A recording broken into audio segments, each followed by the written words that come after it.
Thank you. Good morning, Montclair, and thank you for being with us this morning. Today we'll start the first of our three-part series, Emergency Preparedness. Today we have with us the Montclair Ambulance Unit.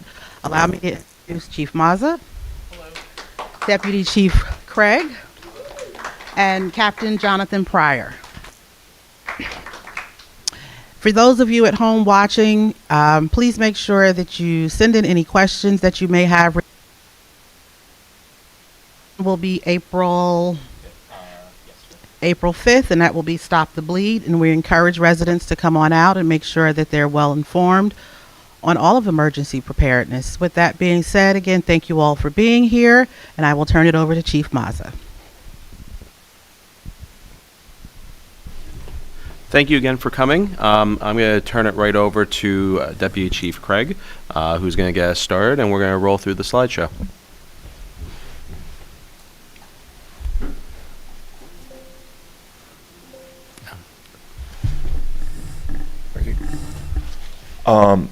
First and foremost, I just want to make you aware that the Montclair Ambulance Unit is a non-government 501c3 organization.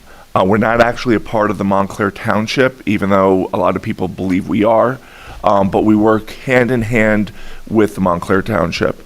We are a career agency made up of both paid and volunteer staff. Last year, we responded to 5,715 911 calls for service.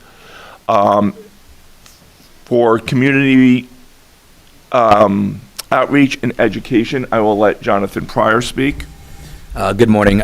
Year to date, as of last year, for the year of 2024, we taught just over 1,800 people in CPR and first aid, Stop the Bleed, and our civilian response to active threats.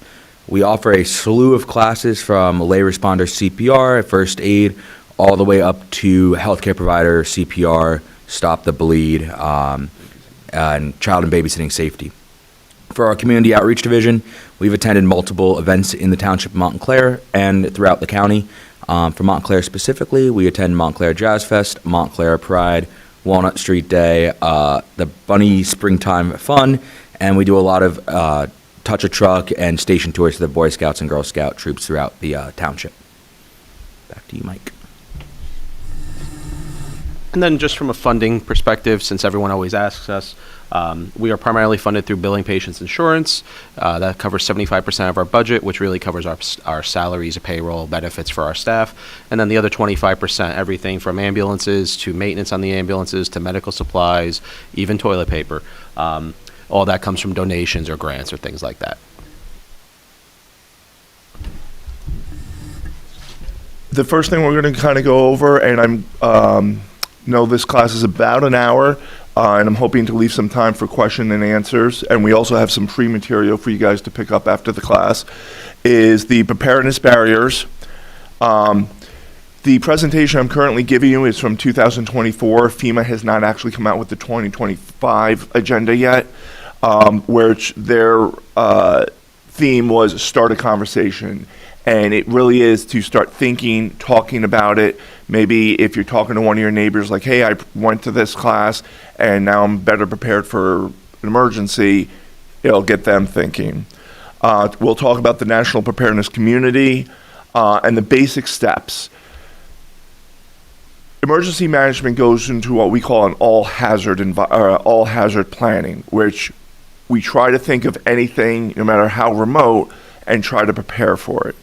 And that's kind of what the mindset we want everybody else to be thinking when they're doing their own personal preparedness.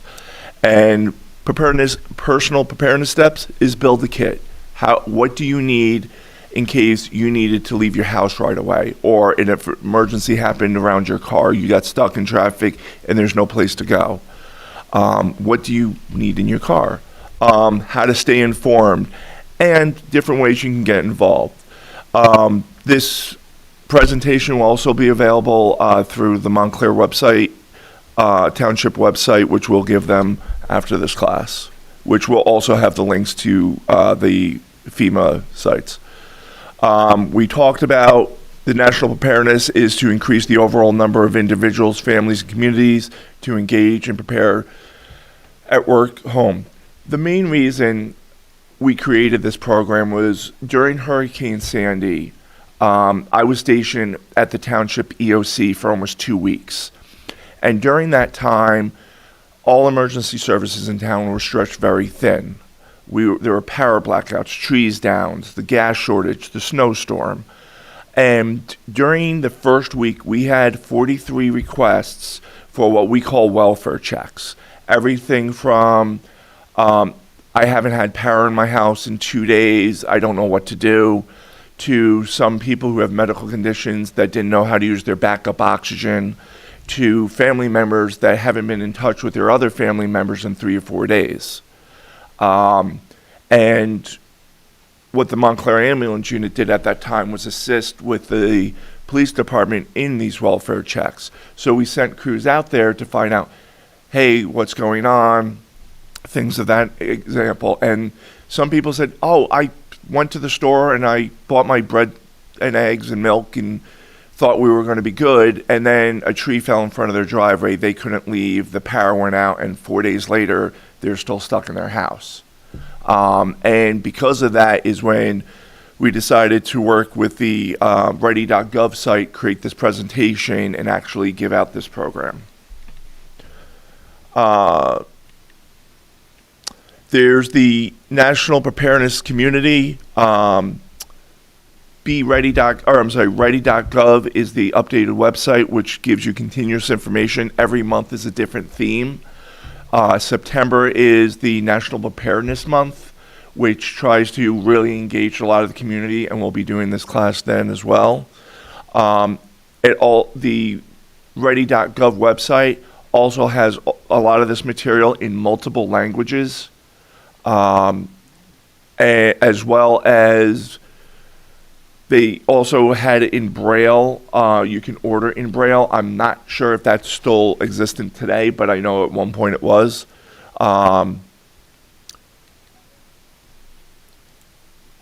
Basic preparedness steps. Stay informed about the types of emergencies that can occur and know your appropriate response. Make a family emergency plan. It's one thing to say, okay, if we all have to evacuate the house, we meet in front of the tree in front of the house, we're all good. But what happens if the emergency happens, you had to evacuate your house and everyone's evacuating school? Where else are you going to meet? Is there a family member or a friend's house that you can meet as an alternate site? Things of that nature. Build a kit, which we're going to get involved with in a little bit, and then get a little bit more involved. Do your research. It's not just watching the news. Self-resilience in a disaster. The more self-resilient people are during a disaster, the less the emergency services have to actually work. We're there for emergencies. If you need help, we will do our best to come and help you. But if you're that little bit more prepared, that allows us to be more available for other types of emergencies. Does that make sense?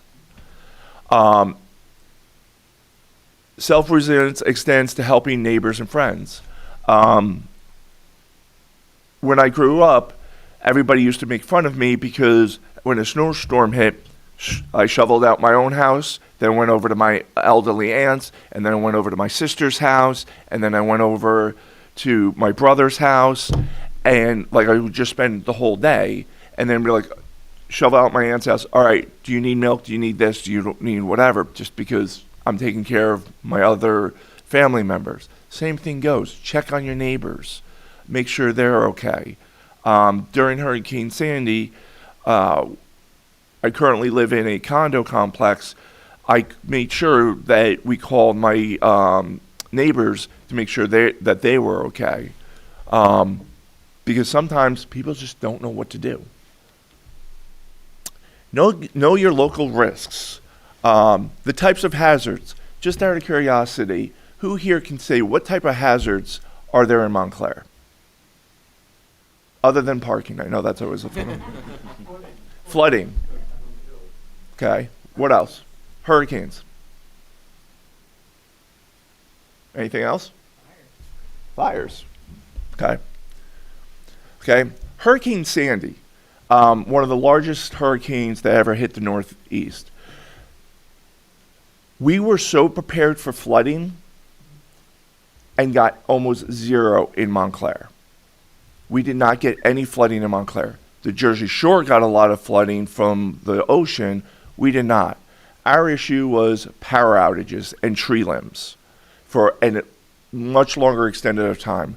A lot of people in this town, oh, storm comes through and we lose power, but usually you have power within 12, 24, sometimes 48 hours. Almost a week without power.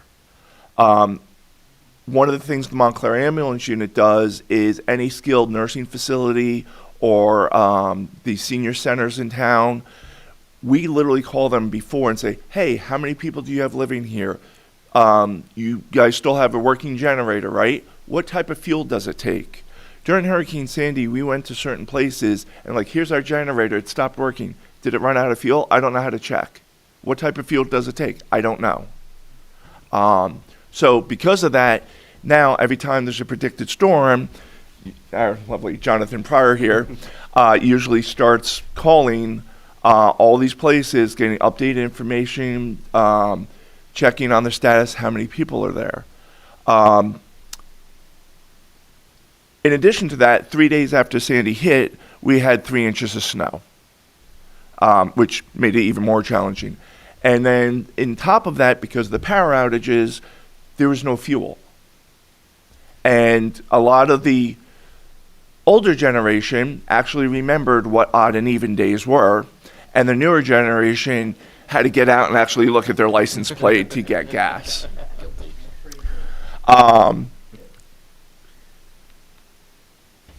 The pictures that you're seeing are from Hurricane Sandy. Those are some of the trees down throughout Montclair. And the bottom one is Grove and Bloomfield Avenue, the line of people trying to get fuel with gas cans.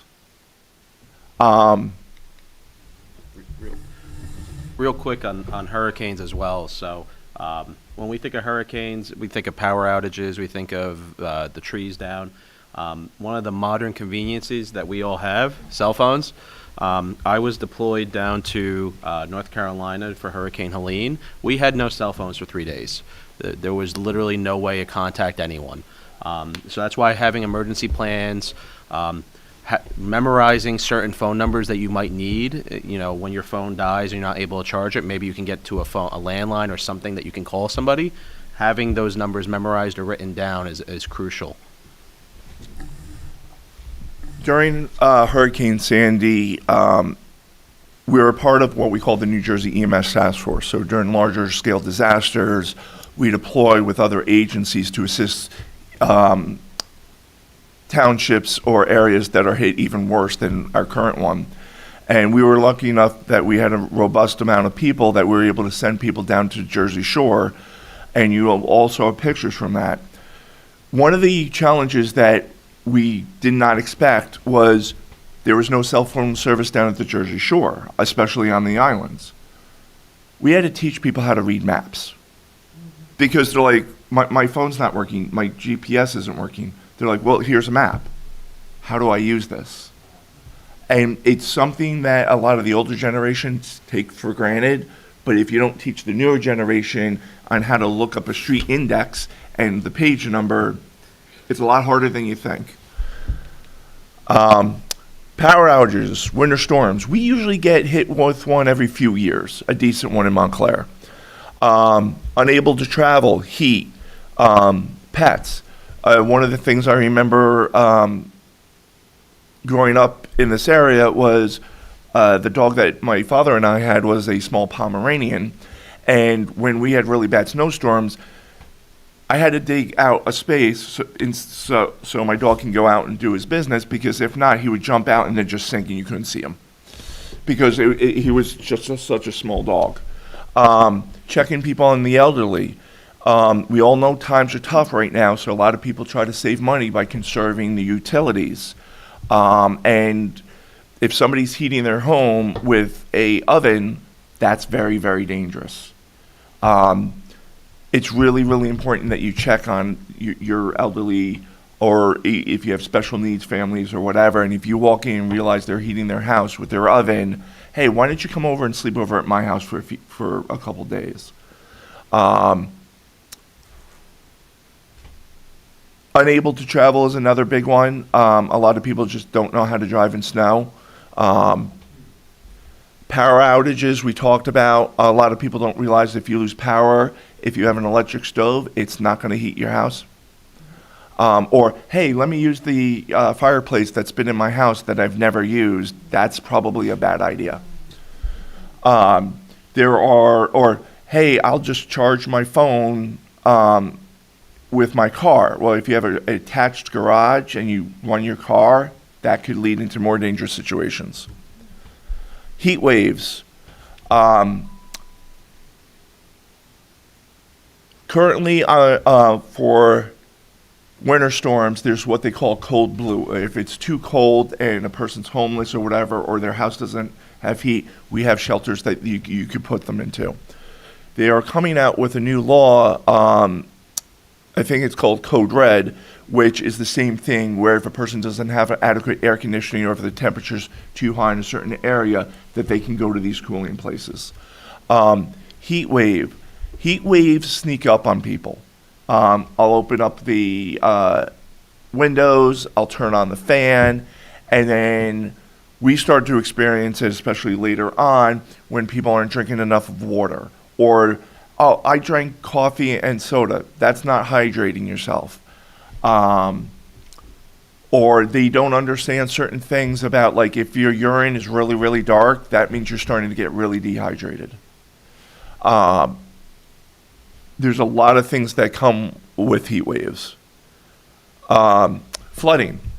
Montclair is getting flooded. It's not necessarily a problem that we've used to experience in the past, except for underneath the toll bridge, which has always been. One of the issues that we're now starting to experience is such intense high rate of rainfall in such a short period that places that normally never flooded are now becoming now are flooding. Floodwaters will always win, no matter what. One of the things that I keep in my desk is a round rock from the shore. That was once a boulder, and with enough of water, it became to a small rounded rock. If you know you're in an area of flooding, or get to know your flood zones, you can go to, if you type in Montclair flood zones in Google, you can get many different websites that will show you the flood zones in Montclair.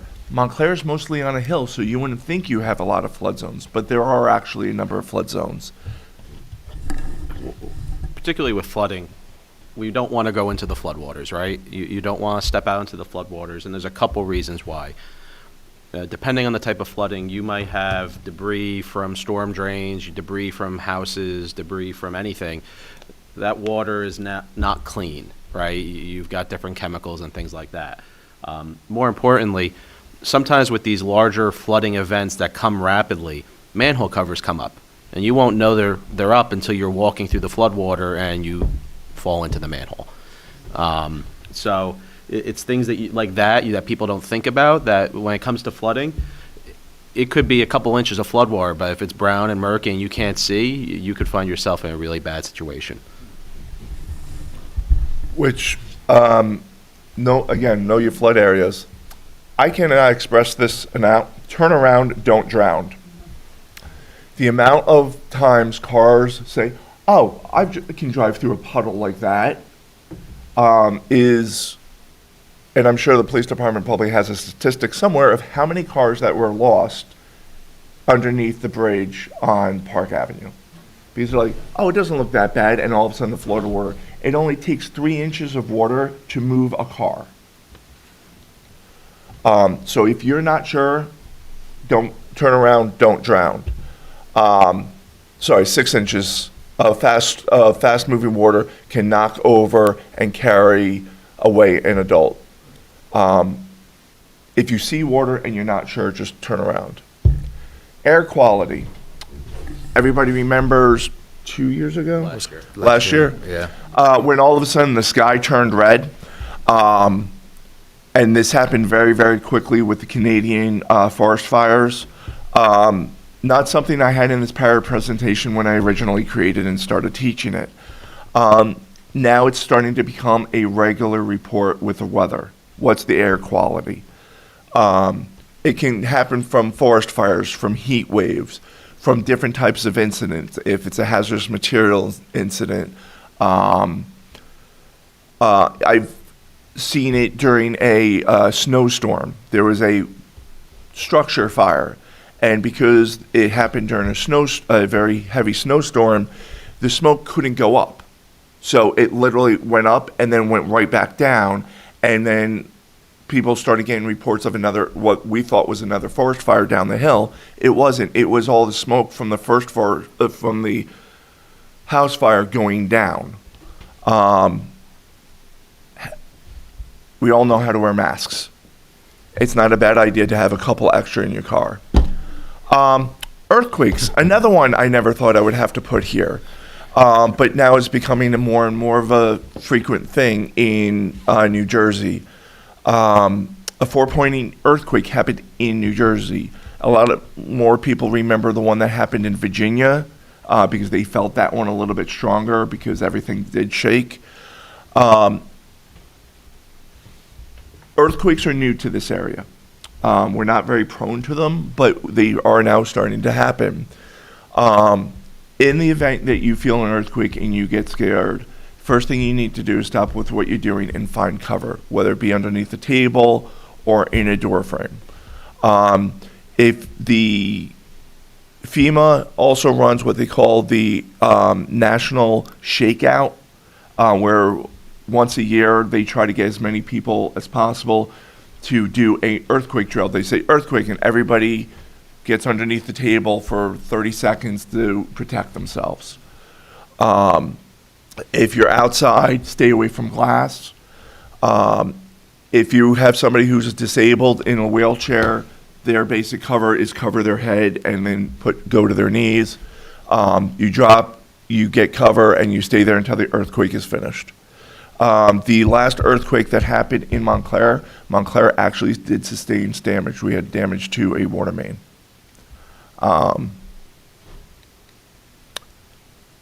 Evacuation routes. How many people here have seen on Pleasant Valley Way or going down to 280 the blue evacuation zone signs? Okay. Let me guess. You have also noticed that on the way back from where you were coming saying, wait, I'm confused. Why is it both pointing this way? So Essex County, through FEMA and the NOAA, have come up with what they call evacuation routes. These are major roadways, and the reason the blue evacuation routes may look like they're pointing opposite of each other is because they're not sure which area is going to be affected. So, example, there are evacuation routes that show going down towards Fairfield. But if Fairfield's having a fire, or let's say it's flooding, they're going to say head west on the avenue, follow the evacuation routes on the west side. Does that make sense? They just didn't willy-nilly put up evacuation signs that look like they're pointing at the same directions. They're directing you to major thoroughfares like the Garden State Parkway, 280, to get you away from the area. One thing, too, at the bottom here where it says make a plan for your pets. Post-Hurricane Katrina, a lot of shelters and different agencies have changed their attitude towards pets. It used to be very much like you can't take your pets with you, and that became a problem, right, where people would not leave their homes because they're not leaving their family, their pets, essentially. So there are now more robust sheltering facilities that offer room for pets to be as well. That came about post-Hurricane Katrina. When we responded to the Livingston forest fire, one of the things that the county deployed was what they call their CART team, which was their animal emergency response team. In case anybody had to evacuate, they had pets. They have an entire team to be able to take these pets if they needed to. They are fully trained.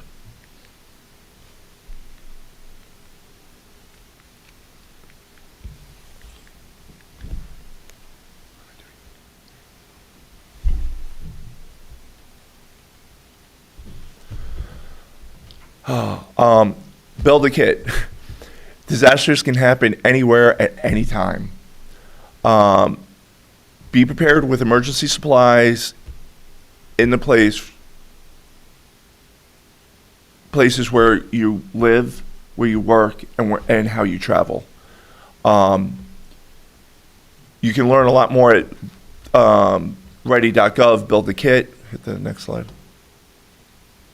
Okay. What's in a kit? I'm going to take one of those mics real quick. Oh, they're on the podium. What? They're on the podium on the other side of the postboard.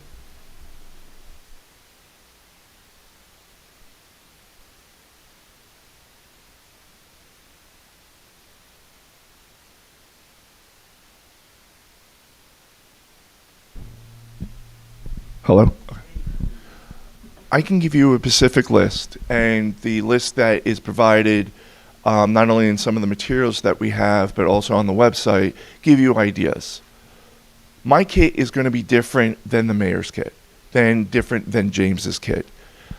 It's all specific on what you want to do, what you think you're going to need. Some of the suggestions is a hand-cranked radio / charger. We all like our cell phones. Cell phones, it's a part of life now. But if your cell phone dies and you don't have a way to charge it, and some people say, well, I have those little backup batteries, but how are you going to charge that after the third day? These are incredibly handy. You may have to tell the younger generation, yes, there's radio without satellite. And there's a band called AM that can send out news. But the government relies on FM and AM band because it's the most sustainable. It's the easiest. It has the least amount of issues. Some of the other things, a pair of work gloves. Good, hardy, they could be leather, whatever you need. Not for something specific and can say what you're going to deal with, but for what you don't know what you're going to deal with.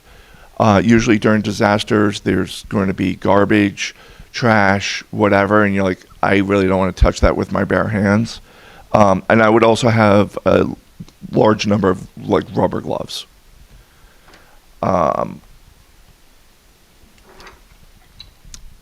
Phillips and flathead screwdrivers. Definitely have these. Why? I don't know. It's going to be that reason of, I need this. Literally, when we were setting up for this, some guy walked over and was like, do you have a Phillips head? I'm like, yeah, here it is. Because he wasn't prepared. If you ask your local fire department, does everybody here, how many people here own a home? Okay. Do you guys know how to shut off the gas to your own house? Okay. Okay. Do you know how to shut off the water to your own house? Okay. If you contact usually the fire department or public PSE&G that services the area and it's like, hey, listen, I'm trying to be better prepared. Is there any chance I can get somebody out here to show me where my gas shutoff valve is? And usually they'll be very happy to come out, give you more like be ready material regarding gas emergencies and stuff like that. But having basic tools like a wrench. One of the things that I'm usually without is some type of multi-tool. It's extremely important to have like a multi-tool for those things that you just never know what you're going to come in contact with. Like, wait a minute, I need that. This is an example of a small kit that you can keep in your car. In the event I had to run out and my family had to live in a shelter and I needed basic stuff, I'm going to have a minimum of a change of clothes, 2 or 3 pairs of underwear at least, and the most important thing in an emergency preparedness kit for your car, for your home, for your bug out bag, whatever you want to call it, is 2-ply toilet paper. This is not just important for you, but this can be used for bartering later.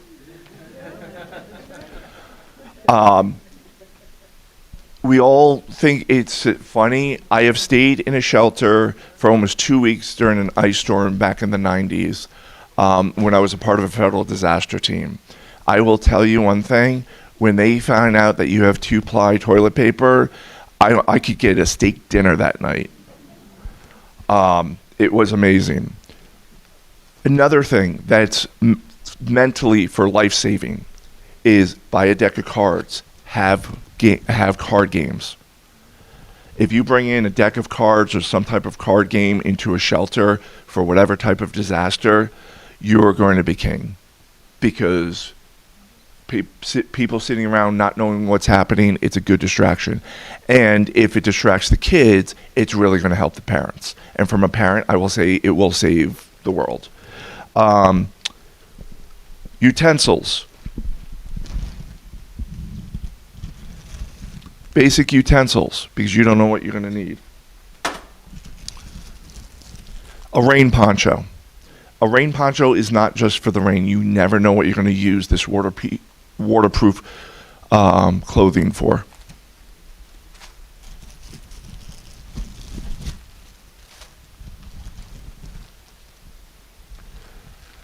They have these emergency silver blankets. In the event your car breaks down, you're traveling across the country and you have no cell phone service and it gets down to 20 degrees, how are you going to keep yourself warm? These silver blankets are amazingly warm. They reflect heat amazingly. They are noisy as it's like wrapping yourself in tinfoil. Very loud tinfoil. But they're not only great for that, but if it's hot out and you put it in your windshield, it makes a great screen deflector. I have bungee cords. I have the glow sticks, the ones that you usually give to your kids for Halloween to signal people. If your car ever breaks down or you're off on the side of the road, put that in the window so it's more easily for you to be seen.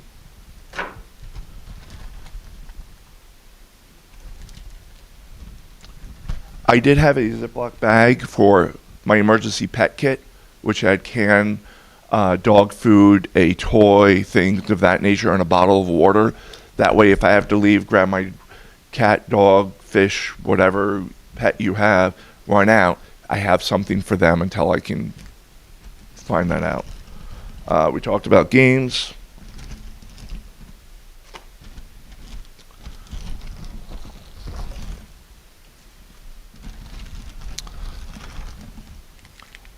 Toothbrush, toothpaste. What do we usually do in October? That's usually all over the news and everything else. What do we check? Smoke detectors. Candy. We do check candy. Smoke detectors. So when we do these smoke detectors, usually the first weekend of October, that's also when we pull out our emergency kit. Because we want to make sure the can of tuna is not really expired or there's nothing growing in my bug out kit and everything's updated. Or, hey, I have new prescription glasses. Medications. Make sure that you have a couple days supply of medications in your bug out bag if you need it. If you know a storm is coming, like a Hurricane Sandy or this is going to be a 9-foot snowstorm, if you go to your pharmacist and say, listen, I'm going to expire like Wednesday next week of my medications, can I just get like a few extra days supply? During emergencies, most pharmacists will say, I can give you 3 or 4 extra days. They're usually not going to hound you too much regarding that because they know they're also aware that a storm is coming. Prescription glasses.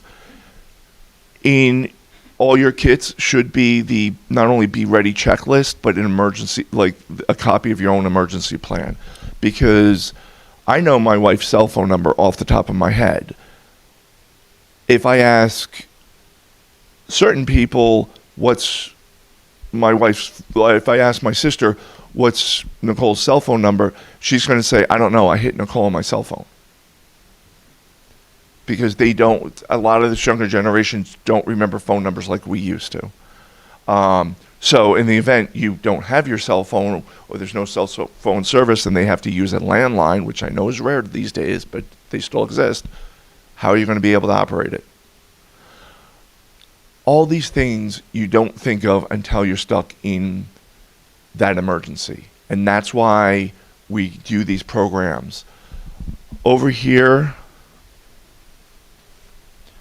we have a couple handouts, a Build the Kit, Be Ready program, a couple flyers for public, how to prepare for different emergencies, a preparedness guide, And also, one of the other things we strongly suggest everybody get is a file for life, which is basic information, your name, your demographics, your medical history. In the event that the Montclair ambulance unit has to come into your house and you're unresponsive and there's nobody around there, we could pull this off your refrigerator and then we have your basic information. Last year, I used this 3 times. I walked in, there was somebody unresponsive, and like, does anybody know their medical history? Can you knock on the doors, find out the neighbors? Why is she unconscious? And because, or why are they unconscious? Because of this, I looked it up, I'm like, hey, guess what? They're a diabetic. We should check their sugar. And that made a world of difference. We will also have that available on the town website as well. And just one other thing, too, with prescription glasses. There are sites, we all know how expensive prescription glasses are, right? So you have 2 options. When you get a new prescription, take your old one. It may not be as good. Keep it in that kit, because at least you have something. Another option is there's a website called Zenni, Zenni. You can get a new pair of glasses for $30. They won't have the reflective coating. They won't have all of the different upgrades necessarily. You can get a bare bones pair of glasses. They might get scratched, but if you're putting it in an emergency kit, you probably don't care, right? It's there just in case. I personally have like 4 different pairs of Zenni glasses around my house just to have. If you have children and you do what I do, because I have 2 little ones myself, spring and summer is my wife's favorite time of the year, because that's when I have to go downstairs, get all the clothing bins to switch out all the clothes. That's also another good time to go through your Be Ready kit, because you don't want to be leaving in the middle of July with all winter clothes for your 2-year-old. I'm not saying I know that from experience. But it really does happen, and I know kids grow like weeds. Moist towelettes. If you've been in a car 3 days trying to get to your family's house because your house has been infected by a disaster, those moist towels is going to make that trip go so much easier, especially because of the smell.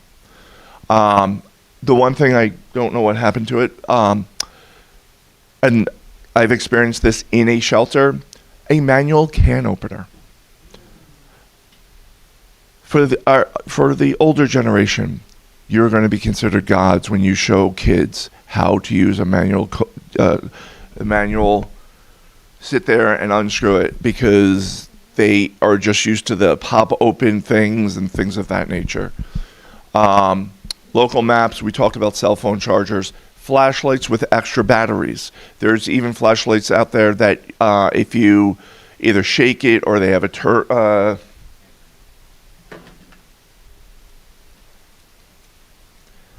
because you're, come on. You turn it the right way? Okay, it worked before the thing when he was playing with it. There you go. These things really do come in handy. Next slide.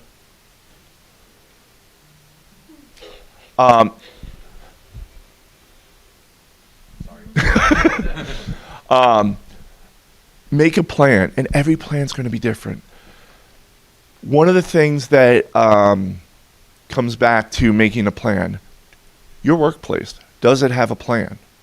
If all of a sudden a smoke happens or a disaster happens at a workplace, do you have an emergency plan to follow?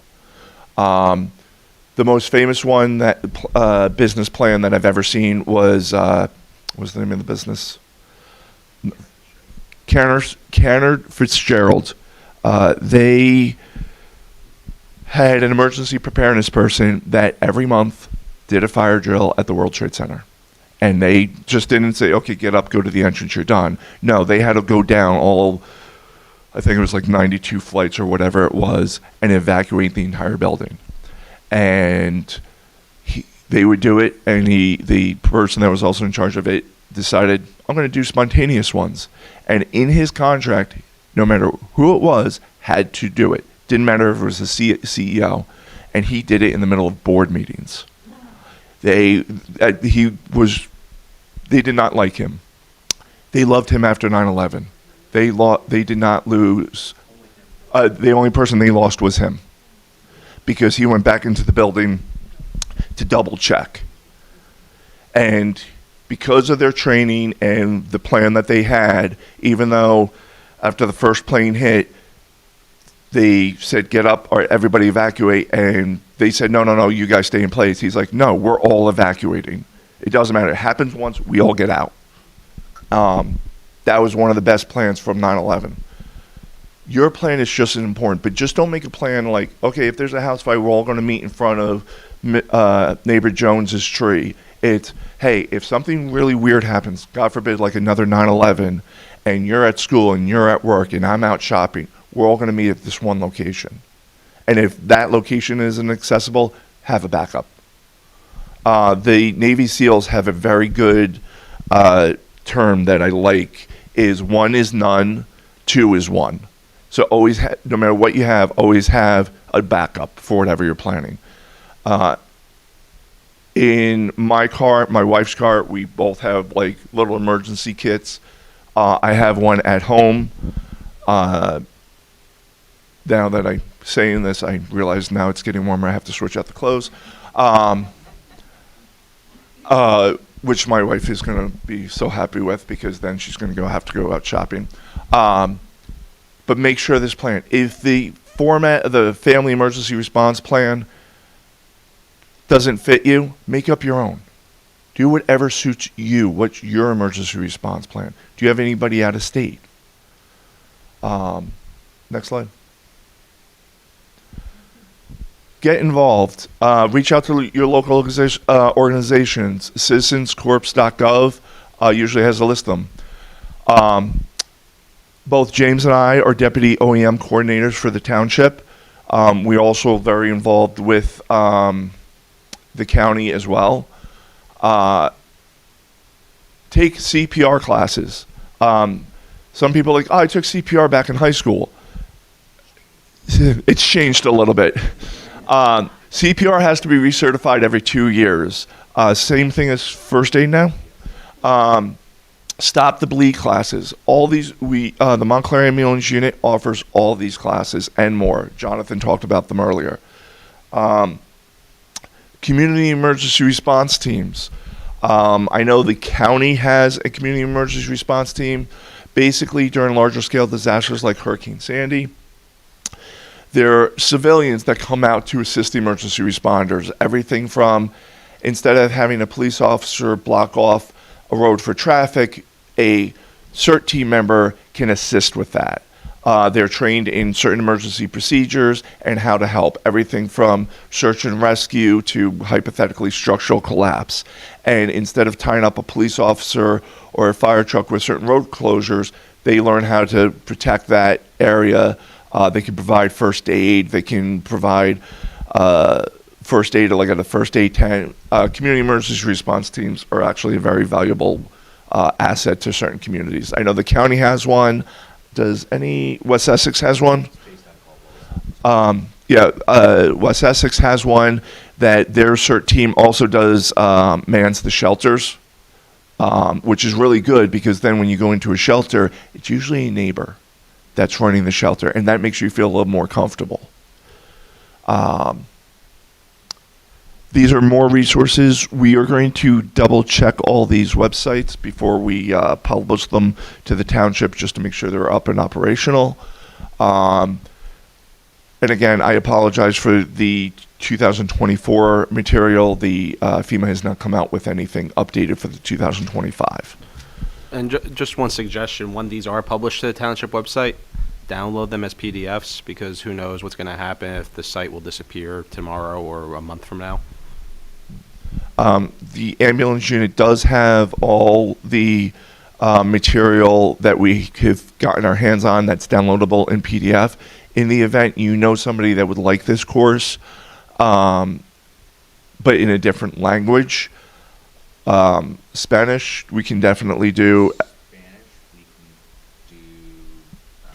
We can provide this course in Spanish and French. are the two courses. I have instructors who can teach it in those two languages. But we do have most of the material, and I think at least 8 other languages. I have to double check to see if it's been updated with more. Now here's the best part of the thing. Questions and answers. What questions do you guys have for us? Go ahead. Yeah. I noticed.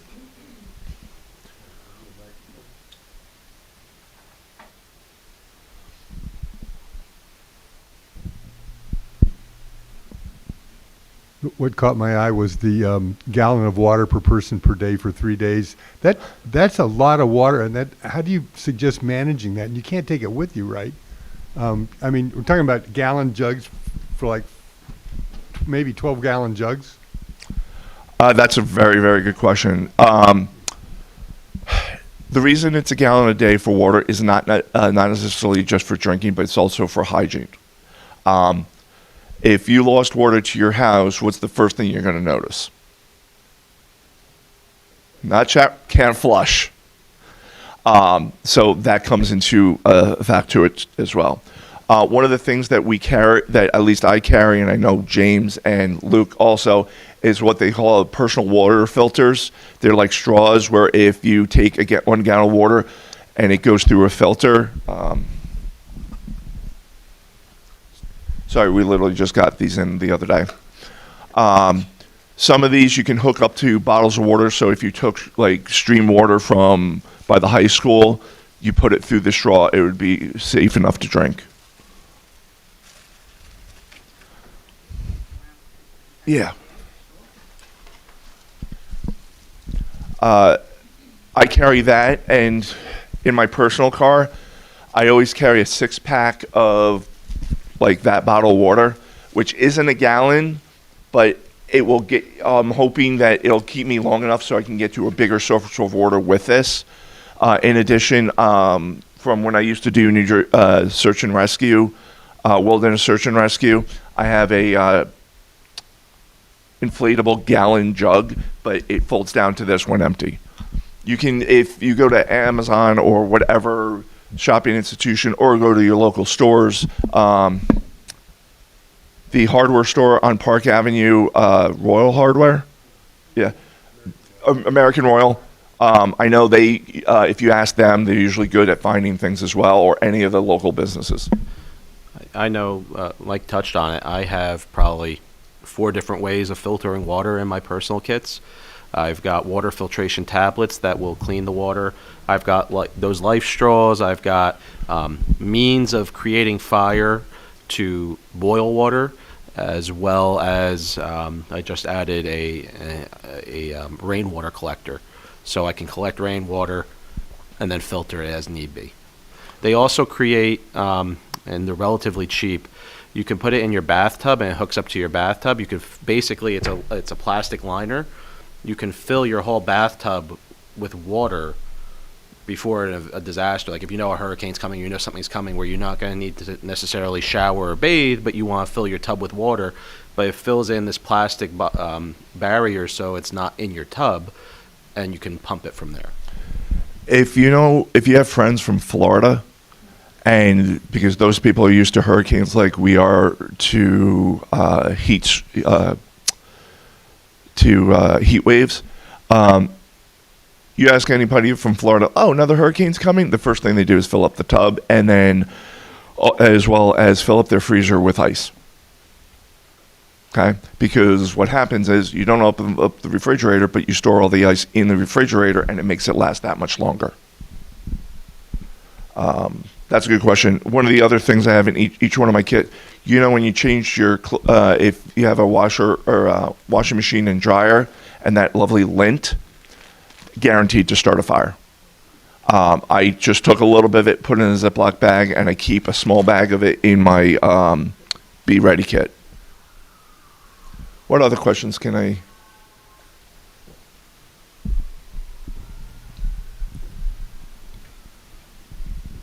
Hi, thank you so much. My question is, where do we find a lot of these nifty items that you have here?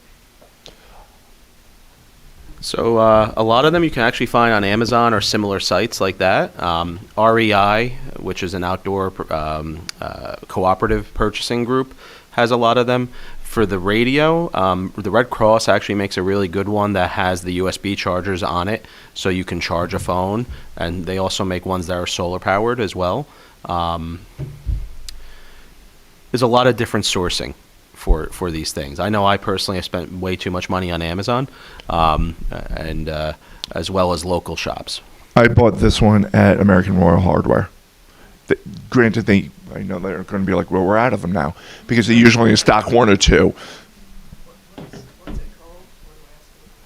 Hand cranked radio charger, and when you say that, the service guy usually understands. I still have, so like this one is a solar Damio AM FM radio. And you guys, when we're done here, you can come up, look through all the material. Please don't take it because it's our demonstration material. And I already lost a can opener. Probably. And it's, I will tell you, not even for like the big emergencies. I'm sorry, go ahead. I just have a suggestion. When my grandchildren and now great-grandchildren, when they come to visit me, I usually have them for 1 or 2 weeks in the summer. Do a fire drill with them when they get here. They don't know your house. You know, they're not familiar. Where are we supposed to meet outside? They find it fun, first of all, but it can be life-saving. That is a great suggestion, and one of the things that, because of the person who I am, my wife thinks is fun is every time we go to like a hotel or we go out, the first thing we do is we go into the room, we put down our bags, she takes off the dust cover thing because that's her thing, and then walks over and takes a picture of the exit route from on the back of the door they have, this is where the exit route is, and not just to know where the ice machine is, but how do I get out of here? Or if I'm in a different floor of the hotel. It's funny, she'll sit down, she's like, oh, you saw that emergency exit over there? I'm like, okay, you're not in EMS like I am. You don't need to do this. But it's actually become a game. And now our younger children are starting to do the same thing. Like, their big thing is like, I counted 6 exit signs in the building. And it seems sad and silly, but it's a good habit to gain at a young age. We'll wind up going over this on the third class that we do, but something called scripting, right? It's all about scripting so that in an emergency, when you're not able to think as well because you're in an emergency setting, your anxiety has gone up, knowing where the exit signs are. I walk into a room and I automatically clock where the exit signs are. It could be a movie theater, it could be a mall, it could be this room right here. I knew where the exits were. It's a great suggestion. I'd even build on it a step further. When I was growing up, my mother was a little bit more worried about other things. So, and I think it's important today as well. We came up with essentially a safe word so that if I was in danger and I used the word, or not in danger, I could use the word. And it was an obscure World War II general because I was a World War II history kid, right? So nobody else would know that anything about a certain general that died in World War II other than my parents and myself. So that's a great idea.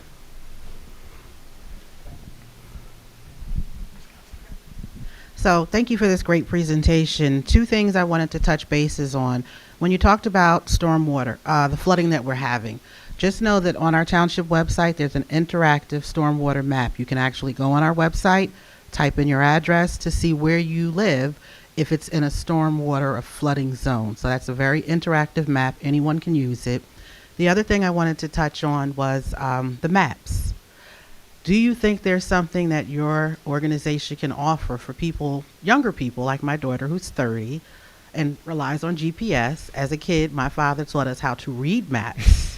But it's very important to know how to use a map because if the internet goes down or electricity goes down, you have to rely on reading a map. So do you think that's something that you can There's two reach out? there's 2 things that I strongly suggest, especially for the younger kids. My one daughter who's turning 7, this summer we're going to start our not scavenger hunt. What do they call those? The geocaching. Yeah, except she's got to do it with paper. If she does it with paper, she gets the bigger reward.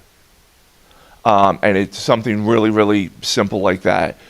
Just because once you do it a couple of times, it's a skill that usually you can't really lose. Like, oh yeah, I remember how to do this. The other thing, which a younger generation person showed me, is certain cell phones. I know with Google, for example, you can download certain maps, but you should have them pre-downloaded. Like, I had the entire Essex County downloaded to my phone, so if I lose all cell phone service, have no Wi-Fi, I can still pull up Google Maps and plot in an address. Other app softwares, I'm not positive about Apple Maps. I'm pretty sure you can do that with most app programs. But one of the things, and Jonathan can tell you, is why do you guys print out so much? We've printed out a lot less to save the trees, but in the event that I have to pull up, I have no Wi-Fi signal or cellular signal, I can pull out a book and open it up, and there it is. I can say Apple Maps also you can download. I learned that firsthand. It does not work if you don't download it before you lose cell service, though. But to your point, I think we can probably look at developing at least a simple map reading class so that people understand how to look at a map. There is a downside, and I know this from personal experience. It's harder to find paper maps. So I when I was building out my kit, I wanted to buy paper maps because I also know how to read a paper map, and it's hard to source some of them sometimes. I know the last time I updated my maps, one of the places I initially didn't think of was AAA. They used to have offices that were the size of this room that were maps wall to wall. I know if you call AAA or if you're a AAA member, they might be able to help you out. And I don't know about the cost, though. It used to be for free if you were a AAA member. I do know the cost. So something I do regularly is contact AAA and a few of those other major organizations to get just the free pamphlets and stuff for the department. The AAA office in Wayne, near the Hamburg Turnpike, does still have a room. It's no longer the size of this room. A bit smaller. That does have maps that are $1 a piece. So that is somewhere you can go get road maps and other geographical maps depending on where you're looking.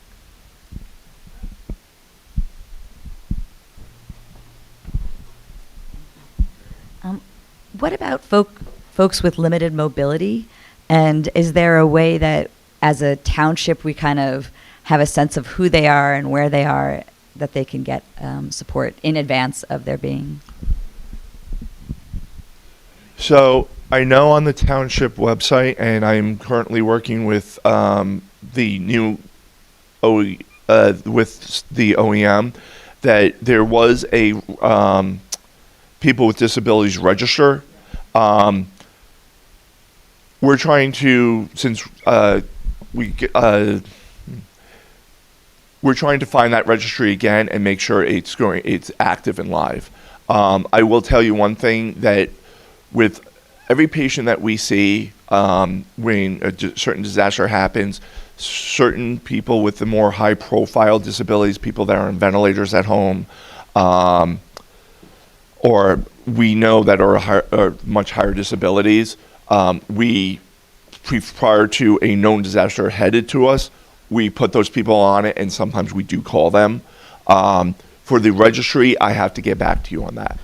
I know PSE&G does have a registry for, like, if you're homebound that you require oxygen or a ventilator at home or any of those things. They have their own registry you can sign up for, so that if there's a power outage, that you can they'll try and get priority getting your power set up first. Obviously, if everyone's out of power, it's and I think the goal is to eventually, with that registry, add notes into the dispatch system so that addresses will pre-populate with information. Yeah, in some cases, they already exist, and in some cases, there needs to be updates. I know certain people with certain disabilities, if you call Montclair Police Department, it's like, hey, I live at 1313 Mockingbird Lane, I'm in a wheelchair, can you just put that in your CAD notes? They will.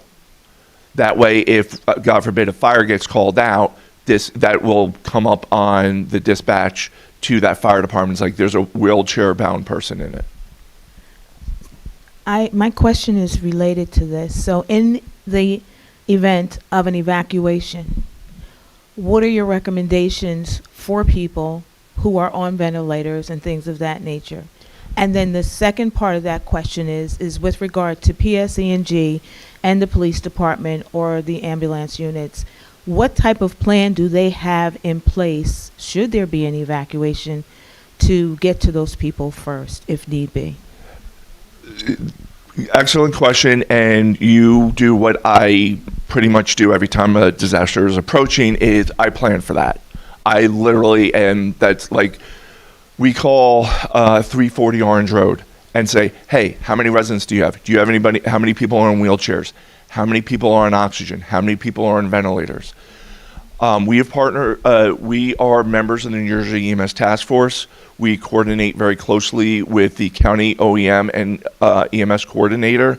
And in the event, and we've actually, all of us have done it, had to evacuate everything from nursing homes, ventilators, and things of that nature. 2 months ago, I did a advanced airway class for people who are maybe home on ventilators, who have stomas, things of that nature. And I taught my class, like, if we have to evacuate this person, how are you going to do it? And we physically practiced it on one of our mannequins. And to that point with the EMS task force, that's another resource that we have access to. Everyone in the state has access to, but we're members of the team. Mike is a GIS mapper for it. I'm a staging officer, and staging is getting resources together and then pushing them out to where they're needed. And Luke is a logistics specialist. So, I'm sorry, Jonathan. When we know a disaster, I don't want to say a planned disaster, right? But when we know a hurricane's coming or something that we know is coming, having all that information is crucial, because we'll have all that information of how many wheelchair, how many ventilator patients, whatever that is. And if we push the trigger saying we need more resources, we know exactly what we need to deal with. That's the stuff we do on the back end that nobody really sees, and we don't see typically. We don't share it often because we're just doing it every day.